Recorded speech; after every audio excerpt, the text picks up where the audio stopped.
So how may I help you today?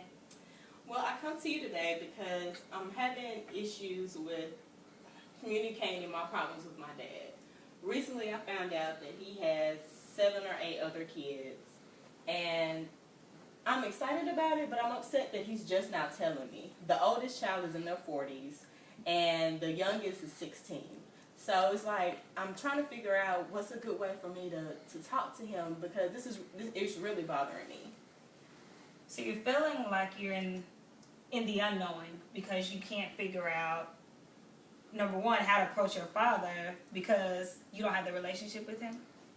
Yeah, we have a relationship, we communicate, but we don't have a real true bond. I can go and talk to him and everything, just to talk, but actually telling my true feelings about how I feel about things or what's going on, I can't really do that. So in this situation, it's just, I want to explain to him, this is really bothering me, but at the same time I'm excited, and I wish you wouldn't have held this from me for so long. So you're feeling as though you are able to move forward because you've accepted the fact that you have siblings, but at the same time, you're kind of confused as to how to go about it. Right. That's definitely it, because I don't know what to say, and I don't want to come off harsh, but I do want to come across to know that I'm really hurt by this. So let's address your feelings of hurt.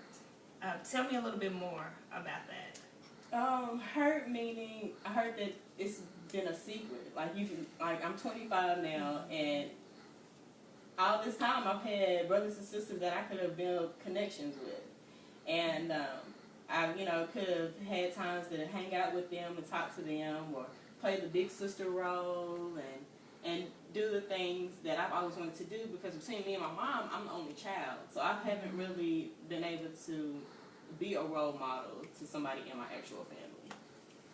Okay. So now I'm starting to see the excitement and the enjoyment of having siblings. So you're feeling overwhelmed at the same time too, though, because you're still trying to address the issue with your father. Yeah, and I think, once I do that, I think I can move forward. But I just don't know how to move forward.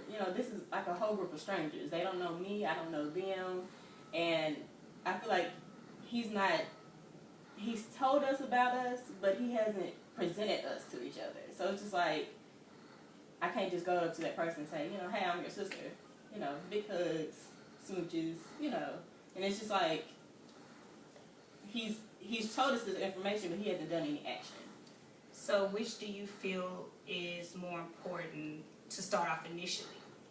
Mending things with dad so that you make it a little more comfortable for you to speak with your siblings, or having the relationship with your siblings? I think more importantly is getting things straightened out with dad first. And once we do that, then he'll see and understand my concerns, and then we can go from there. So what's the next step? So if I'm dad, tell me what you would say to me. What would be the first thing that Letitia feels that needs to come out to dad? Well, Dad, I first want to know why. Why didn't you tell me about my brothers and sisters? You've always known that I've always wanted more siblings, so I just want to know why. That would be my biggest thing that I would want to ask him, is why. So you still feel a sense of void because you need to know why. Yeah. I mean, I don't know, it's just, like I said, it's been so long. So it is a void, because I don't have that answered question. Okay. How would you embrace your siblings? I guess we first have to get to know each other. I would want to know, their story, and, their connection with dad, and listen to their stories, and, how they come about. Because I'm sure they've hung out with dad as much as I've hung out with him. And just share stories first, and then go from there, get to know each other. Okay. Tell me a little bit more about why your relationship with your father is the way it is. I think it's more or less my mom, because she was married before she met my dad and everything, and she got a divorce, and then she met my dad, and I think things kind of went sour because she knew how he was. He was the pimp, as they would say, and she knew he had other women, and I think she tried to keep that part of him away from me, so she never really brought him around a lot. Like, a lot of times she didn't know that he would come. I would know that he was coming in at night and, you know, going into their room and, you know, doing whatever that they do, but, you know, I wouldn't ever see him other than outside of the household. So knowing how the neighborhood viewed the situation, or your mom, or as you could say, he was known for that, how did that make you feel? It didn't really bother me that much. I think because I was younger and I didn't really understand all of that.